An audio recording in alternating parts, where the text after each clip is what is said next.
Hi, so to continue on the presentation by my classmates, so I'm going to be talking now about tyranny in the Cambodian genocide, and my name is Noelia Bono.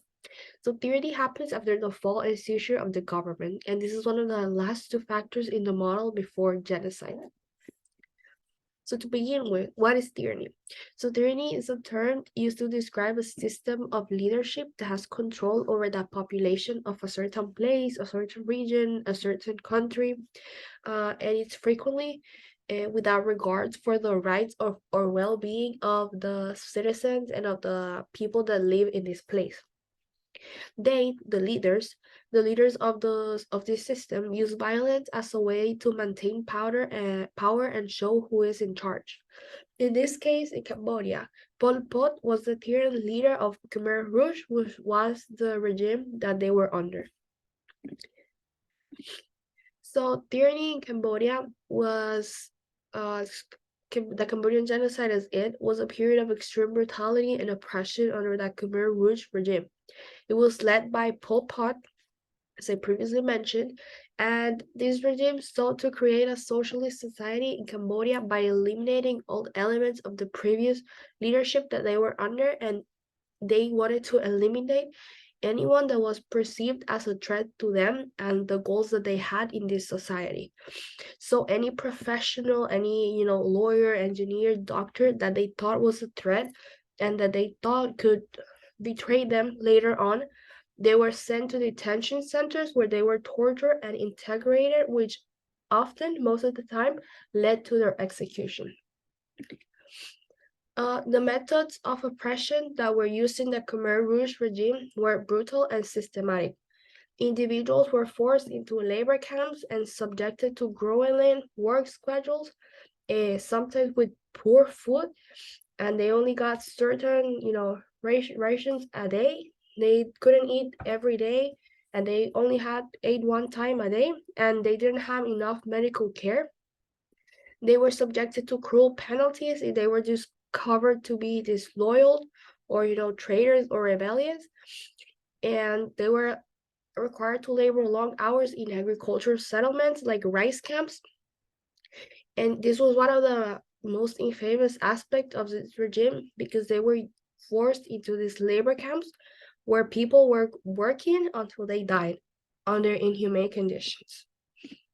So I have brought this little video of the testimony of a Cambodian genocide survivor. ចាមិនជំរុះអីនេះលក្ខណៈជា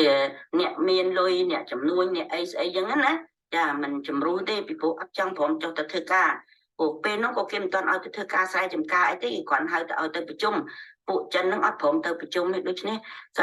គេវាយទៅអីទៅ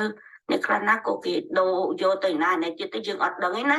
ប៉ុន្តែមានខ្លះក៏ឈឺស្លាប់ទៅអ្នកខ្លះណានោះស្ដាយ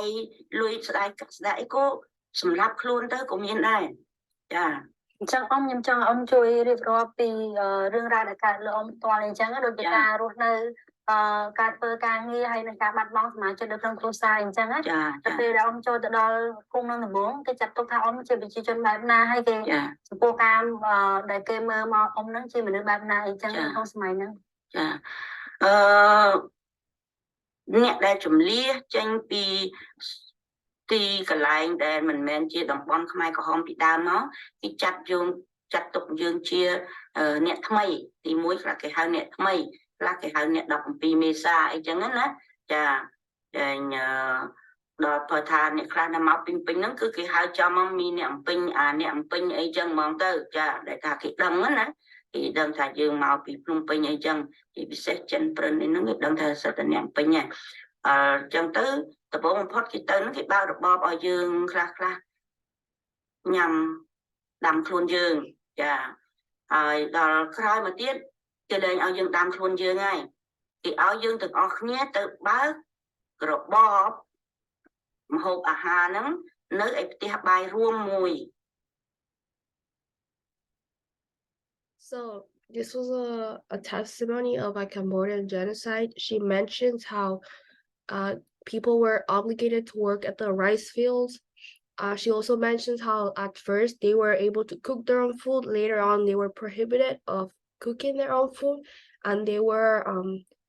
told that they could only receive one portion a day in a dining hall where everybody was there. But yeah, the Cambodian genocide was one of the deadliest and most brutal genocides in modern history, and the Khmer Rouge, under the Pol Pot leadership, it was the central role in its horrific nature. Thank you.